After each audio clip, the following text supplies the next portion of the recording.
सत्र चला, चाहे वो संसद का हो चाहे विधानसभा का हो, बतौर विपक्ष में बड़ी निराशा रही। पहले तो मैं संसद का बता दूं। संसद में पहला ऐसा सत्र हमने देखा कि विपक्ष ने 3 मुद्दों पर चर्चा की मांग करी और सरकार ने उन तीनों को खारिज किया।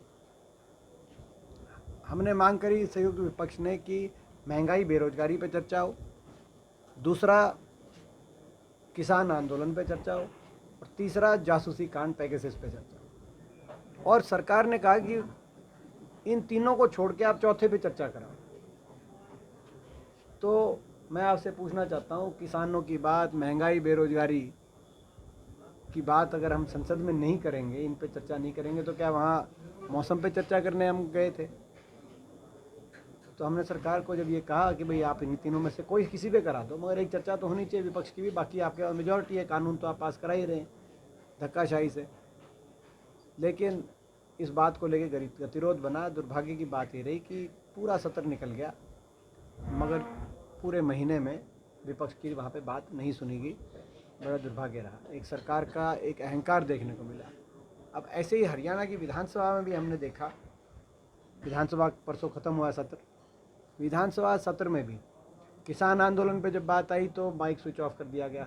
संसद में भी यही बात थी, किसान आंदोलन पे जब बात उठाई थी, उठाने का प्रयास किया मैंने, हर रोज़ कार्यस्थगन प्रस्ताव दिया था, किसान का नाम लेते ही माइक को स्विच ऑफ कर दिया जा रहा था, जैसे कि किसान का नाम लेना ही असंसदीय है। यही प्रथा विधानसभा के अंदर भी देखने को मिली और किसानों की बात और उनका समाधान की बात तो दूर है, विधानसभा में तो एक और कानून पास कर दिया जिसको मैं किसानों के लिए चौथा काला कानून की संज्ञा में दूंगा, उनका नाम दूंगा।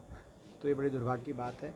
दोनों ही सदनों में कोरोना की दूसरी वेव हुई, इतना नुकसान हुआ देश में, मगर दोनों सदनों में वहाँ पे हमारे स्वास्थ्य मंत्री जी ने और यहाँ हमारे मुख्यमंत्री जी ने, केंद्रीय स्वास्थ्य मंत्री जी ने और यहाँ हरियाणा के मुख्यमंत्री जी ने कहा कि ऑक्सीजन की कमी से किसी की मृत्यु नहीं हुई, ऑक्सीजन की कमी नहीं थी। इससे पता चलता है कि ये सरकार कितनी असंवेदनशील सरकार है, क्योंकि ना सिर्फ ये झूठ है, जैसे कि आप जानते हैं, आप सब जानते हैं, सारा देश जानता है, ये ना सिर्फ ये एक झूठ है, ये एक अमानवीय झूठ भी है। क्योंकि जिन लोगों ने करा के ऑक्सीजन और दवाई की और बेडों की कमी की वजह से जो भुगतना पड़ा था, आज उनके जख्मों को कुरेदने का काम ही सरकार ने किया। और अगर हम सारे मिलके हमारी स्वर्गीय माता जी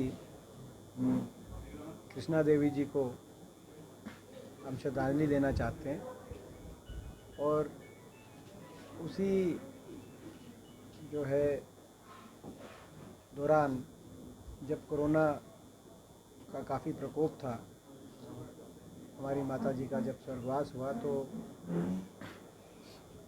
तब जूम और टेलीफोन और उस माध्यम से, मगर घर पहुँच के, क्योंकि एक हमारा परिवार है, मेहता साहब का और चौधरी उपेंद्र सिंह हुड्डा जी का एक पारिवारिक एक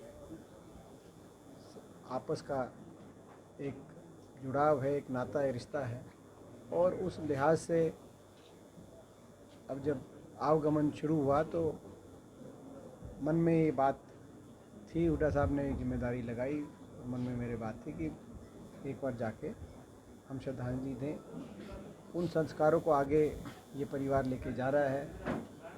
मेहता साहब ने अपनी एक तपस्या करी है अपने जीवन में, जिसकी आज पूरे नारायणगढ़ की बात हो या पूरे हरियाणा प्रदेश की बात हो, पूरे हरियाणा प्रदेश के कोने कोने में मेहता जी ने एक अपना जो है रोशनी, उन संस्कारों की रोशनी को मेहता जी लेके गए हैं। और आज यही इन परिवार के लिए हमारी भावनाएं हैं कि जो माता जी के द्वारा दिए संस्कार हैं उनको ये परिवार आगे लेके बढ़े, ऐसा हम जो है समझते हैं कि ये परिवार आगे। देखिए, मैं समझता हूँ कि आज देश में एक बदलाव का माहौल है, क्योंकि लोग त्रस्त हैं। जो बड़े बड़े वायदे किए गए थे केंद्र सरकार द्वारा, उनकी हवा निकल चुकी है। आज अर्थव्यवस्था चौपट हो गई देश की, प्रदेश की। हरियाणा प्रदेश तो खैर देश में सबसे ज़्यादा बेरोजगारी हरियाणा प्रदेश में हो गई। ये इस सरकार की उपलब्धि है। नंबर 1 हरियाणा। एक असंभव को संभव कर दिखाया बीजेपी की, जेजेपी की हरियाणा सरकार ने। असंभव को संभव।